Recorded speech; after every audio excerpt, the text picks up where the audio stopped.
We have shown you a lot of ridiculous projects of the future, but I think this one will utterly shock you. Let's explore Saudi Arabia's new city that literally floats on the ocean.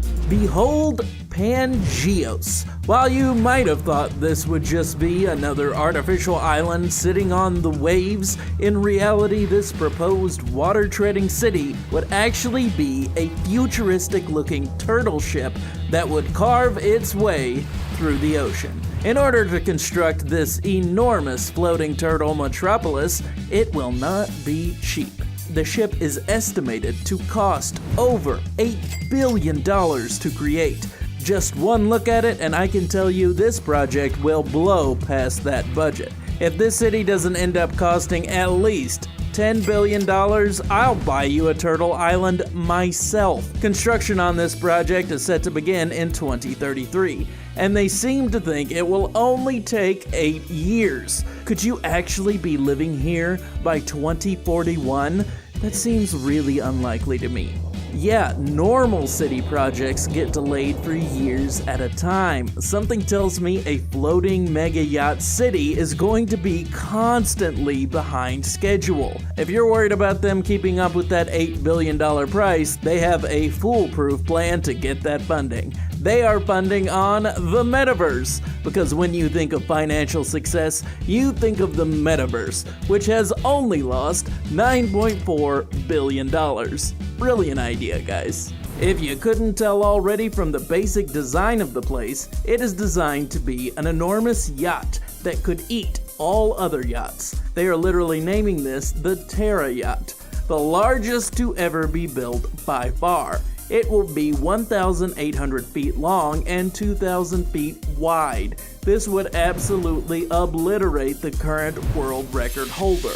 That would be the Assam. That vessel won the record with its 590 feet in length, which seemed a lot more impressive before I saw Pangeos. As far as how it will operate, let's take a look and see. The vessel will be divided into several areas for function. The basement of the vessel will feature 30,000 different cells. This provides the ship with what they call an unsinkable floating solution. Though I gotta say, I saw Titanic, and I'd be terrified of boarding any ship the designers claim is unsinkable. As far as energy goes, surprisingly enough, the enormous luxury turtle yacht is supposed to be completely green. It will have rooftop solar panels on the shell that will partially power the vessel just by itself. It will also summon energy from below the waves. Utilizing ocean power as it moves will allow it to take in even more renewable energy.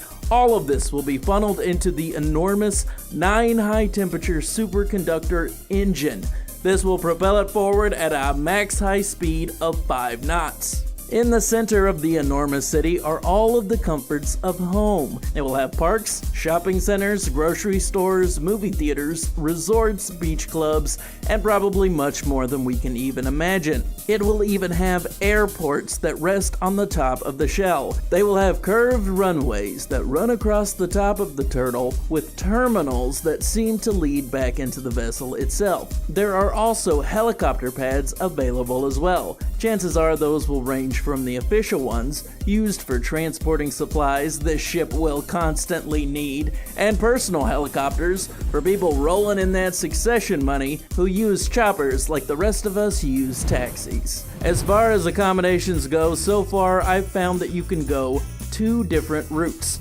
You can go the traditional route and get yourself an apartment in Pangeos itself. The primary housing options are split into 3 areas of the turtle: the body, the flippers, and the shell. Let's start off with the body. While we don't have any idea what these will be like, I've got a solid guess. Just like any other city, I imagine you'll be able to get a cramped, tiny space for a comparatively small amount of money, but definitely too much for what you're buying. Reports show there will be over 30,000 individual units. In total, they could house over 60,000 guests. Then there are the flipper accommodations. Each flipper of the turtle would be for the epic vistas. There will be 19 vistas and 69 additional apartment spaces on the flippers. Finally, we've got the shell spaces. The rooftop shell homes are 72 individual terraces. Each of these would either overlook the sea on one end or the core of the city on the other. Chances are these would be the main ones advertised, though I'm pretty sure there's one more area we haven't seen yet. The head. Knowing yacht culture like I do, I'd say there's little doubt you'll be able to pick up a huge luxury apartment that's more or less a mansion inside the floating city. You just know they'll have a penthouse suite in the top of the head. Everyone's gonna want to live in the head.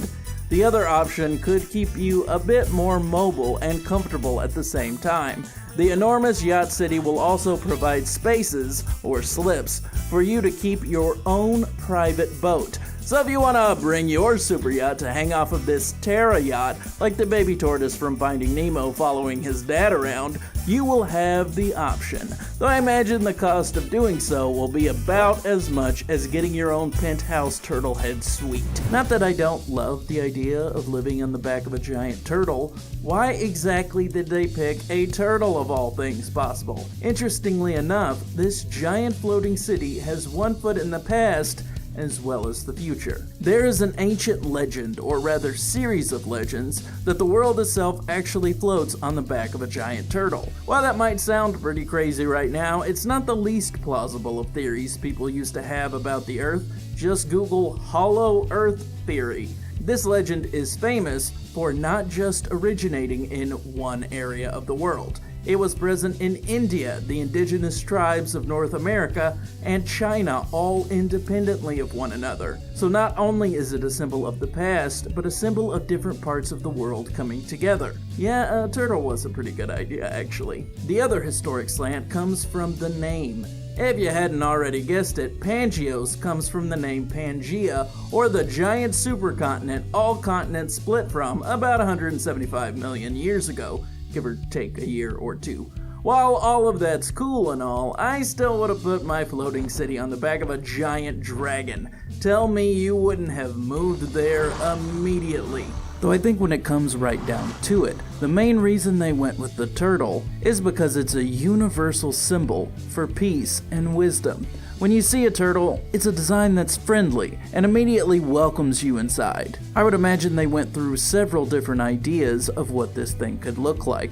A giant fish might look like a giant shark, a giant wolf might be too scary. I imagine they went through at least 30 different animals before they landed on the turtle. While this turtle city is certainly awesome, I'm still waiting for the Cloud City Star Wars and Lando Calrissian promised us.